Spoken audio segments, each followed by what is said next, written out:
Deputies of British Jews, who very kindly joins us now. Jonathan Arkush. Thanks for joining us, Jonathan.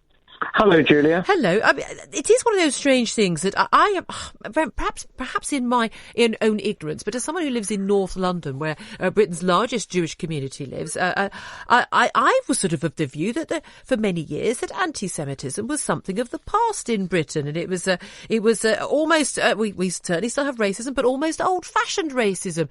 But it's most definitely rearing its ugly head on a very regular basis these days. Why do you think that is?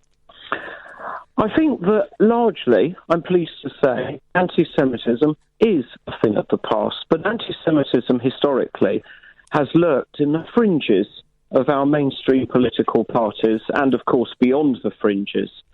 And we're seeing a worrying trend now that where we used to see a lot of anti-Semitism on the far right, we're also seeing it on the far left.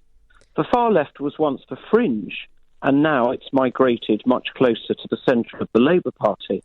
So in a way, it's not surprising that we're getting some Labour people exhibiting really pretty sickening anti-Semitism, and they're discovering more and more cases, and it's very concerning to our community.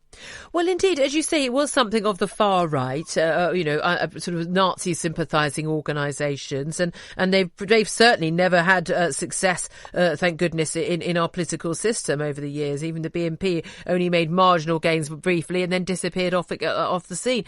But the rise of the far left and the anti-Semitism, is there an argument, and some have made this argument, that it's seen as anti-Semitic, some of these comments. Now, some of them clearly are anti-Semitic and remarks about big noses and things. I mean, really, really very nasty, puerile stuff. But a lot of it, perhaps people are saying, can be confused between being critical of Zionism, a belief in the Jewish state of Israel, critical of Israeli policies, supporting Palestine, and that somehow it's all got intertwined, and they say, look, they're not being anti-Semitic, they're simply standing up for people who are basically they feel, who are under attack by the Israeli government. What would you say to that? So let's unpack some of this. First of all, there is simple anti-Semitism, which is prejudice against people because they're Jewish. Yeah. All right? Nothing to do with Israel. Now, we saw in the aftermath of the Gaza campaign, huge marches in London organised by, for example, Stop the War, which Jeremy Corbyn used to be the president of, where people were carrying, until they were stopped, placards marked "Hitler was right." Good grief. That was straight anti-Semitism, nothing to do with Israel, but was being employed on an Israel subject march. Right. Then there's Zionism. Now, Zionism is not quite the way you put it. Zionism is simply the right of self-determination applied to the Jewish people. Simple as that. Yeah. It's been used as a term of abuse. It shouldn't be a term of abuse. Every people's entitled to their self-determination, and Zionism is the Jewish people's ancient claim to self-determination, now realised in the state of Israel. Mm-hmm. If you are an anti-Zionist, you are really saying we don't believe in the right of self-determination for the Jewish people. And if you only say that about Jewish people, we say that is anti-Semitic. Then there's criticism of one policy or another of the state of Israel. Completely legitimate. I have no problem with it. Inside Israel, which is a vigorous democracy, there are opposition parties who constantly complain against the policies of the government, just like there are in this country. That's not anti-Semitic. I would never call it anti-Semitism. No, indeed, and you're very right to share those things out. But Jeremy Corbyn himself, the Labour leader, he has, and many of his very close allies, have shared platforms on a regular basis with some very unsavoury characters who have themselves uttered some extraordinarily anti-Semitic remarks in the past. Do you think there is sort of guilt by association? Because Jeremy Corbyn has said repeatedly he's not anti-Semitic, and in fact, I think most political commentators would say he himself is not anti-Semitic, but is sharing a platform, even if it's about a different issue, with people who have made blatant, open anti-Semitic remarks. Is that guilt by association? I accept that Jeremy Corbyn is not in the least bit racist or anti-Semitic. I would never accuse him of that. What we have said is that sharing a platform with a terrorist organisation like Hezbollah or Hamas, he welcomed them to the House of Commons and he called them friends. Now, these are bodies whose explicit published aim is to kill Jews and Christians all around the world.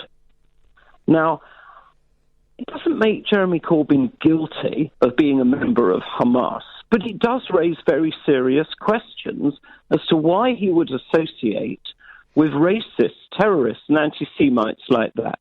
So when I met him a couple of months ago, I said to him, Jeremy, on reflection, you were then a member of the Labour Party, but not a leader. Now that you're the leader, will you reconsider those meetings, accept they weren't really appropriate, and not have them again? And all he would say to me is that I shall reflect on it. Now, 2 months have gone by, and I've said to him, Jeremy, you've had 2 months to reflect. What do you think now? And we're still waiting for the answer.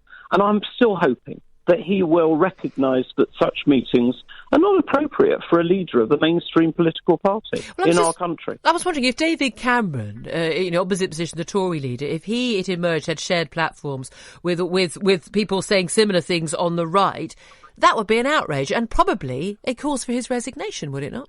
Well, when the Conservatives did have an association in the European Parliament with an alliance which included a far-right party that was anti-Semitic, I called it out strongly. So this is no party political issue. I agree with you. It applies across the board to any mainstream British politician. I don't think British people would expect them to associate with extremists. What can Jeremy Corbyn do about this? This is a story that is running and running. And again, because of his own links and his own party members' links. And we've seen only in recent days people who have made public statements on social media there for everyone to see. Clearly unacceptable statements would not be acceptable about any race or any religious group in this country. And yet being allowed to continue to be a member of the Labour Party. Is Jeremy Corbyn doing enough? And what more should he do? I think Jeremy Corbyn, with his anti-racist credentials, really could be part of the solution, and I'm encouraging to do that. There are 3 things that he could do straight away. The first is to make it absolutely clear that anyone in the Labour Party who exhibits, makes statements, publishes on social media anything racist, including anti-Semitic, should not be entitled to membership of the party and should be made to leave if they've done it. The second thing I would like him to do is to say that those meetings he's had with anti-Semites are not going to be repeated. And the third thing I want him to do is in relation to his brother's tweet, he should say that he would take the line that belittling complaints of anti-Semitism, because that's what Louise Ellman MP was doing. She was not talking about Israel, she was talking about anti-Semitism. Dismissing them airily as just an argument about Israel was wrong. And I really would like Jeremy Corbyn to say he didn't quite agree with his brother on that. Well, indeed, we shall wait and see if that happens. Thank you very much indeed for joining us. Jonathan Arkush, he's a president of the Board of Deputies of British Jews. Thank you very much indeed.